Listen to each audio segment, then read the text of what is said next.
अपने मिशन से नहीं भटके। उन्होंने अपने जीवन को दांव पे लगा के आपको यहाँ तक पहुँचाने का काम किया है। हमारे जो वंचित समाज के लोग हैं, शोषित समाज के लोग हैं, जिनको चारपाई में बैठने का अधिकार नहीं था, पढ़ने का अधिकार नहीं था, हमें संपत्ति रखने का अधिकार नहीं था, ये सारे अधिकार बाबा साहब को जब मौका मिला उन्होंने संविधान के माध्यम से आप सबके बीच में पहुंचाने का काम किया है। आज अगर हमारे बाबा साहब ने जैसे संविधान बनाकर यहाँ के लोगों को कि आप इतना खुश दिखाई पड़ रहे हैं, तो बाबा साहब ने कहा कि आज मैंने वो पुलिंदा इस देश को सौंपने का काम किया है जिससे हमारे शोषित वंचित समाज के लोग करेंगे।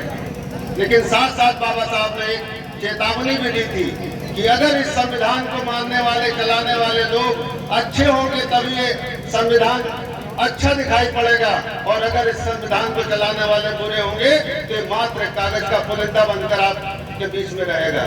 साथियों, मैं बाबा साहब के बारे में कुछ कहना बहुत बड़ी बात नहीं होगी। आप सबने सुना है, हमारे तमाम साथी भी कह रहे थे, हमारे जिला निर्वाचन अधिकारी ने बड़ी बातें आप सबके बीच बाबा साहब के बारे में रखी। मैं केवल इतना कहना चाहता हूँ साथियों, आज हमको संविधान पर प्रश्न चिन्ह लगाते हुए लोग दिखाई पड़ रहे हैं और मुझे आज सबका जोश भी दिखाई पड़ रहा है। मेरे मन में कभी पीड़ा होती है कि ये संविधान हो सकता यह आज हमारा कमजोर पड़ रहा है। जो हमारे विपक्ष के लोग हैं, जो लोग हमको कभी आगे बढ़ते हुए नहीं देखना चाह रहे थे, वो शायद आज मजबूत हो गए हैं और वो नहीं चाहते कि हमें हमारे हक और हकूक हमको मिले, इसलिए वो संविधान पर प्रश्न चिन्ह लगाते हैं। लेकिन आप सबका जोश मैं देख के कह सकता हूँ कि इस देश का कोई भी व्यक्ति हो, कोई भी संगठन हो, किसी की हिम्मत नहीं, किसी माई के लाल ने दूध नहीं पिया जो हमारे संविधान को हटा सके।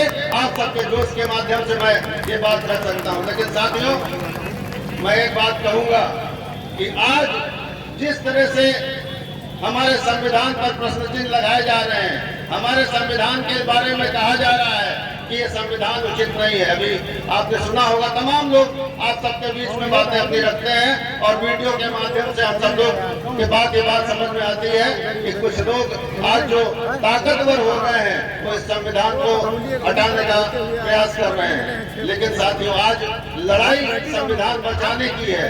आज जहाँ कुछ लोग खड़े हैं संविधान बचाने के लिए, मुझे लग रहा है कि ऐसे समय में हम जितने भी अम्बेडकरवादी लोग हैं, इन सबको साथ आना चाहिए, इन सबको साथ संविधान बचाने की लड़ाई लड़नी चाहिए। क्योंकि साथियों, रामधारी सिंह दिनकर ने कहा था, समर शेष है नहीं पाप का भागी केवल व्याध, समर शेष है नहीं पाप का भागी केवल व्याध, और जो तटस्थ है इतिहास लिखेगा उनका भी अपराध। ये समझ तटस्थ रहने का नहीं है। हमको जो संविधान बचाने के लिए लोग दिखाई पड़ रहे हैं, उनके साथ हमें कंधे से कंधा मिला के उनके साथ लड़ाई लड़ने की आवश्यकता है। इन्हीं सब बातों के साथ आप सबको बाबा साहब के जन्म जयंती के अवसर में बधाई और शुभकामनाएं देते हुए अपनी बात समाप्त करूंगा और उम्मीद करूंगा कि इस देश के संविधान के लिए यहाँ उपस्थित एक एक बच्चा, एक एक माता बहनें, सभी लोग अपनी लड़ाई लड़ने का काम करेंगे और आप सबके होते हुए इस देश के संविधान को जो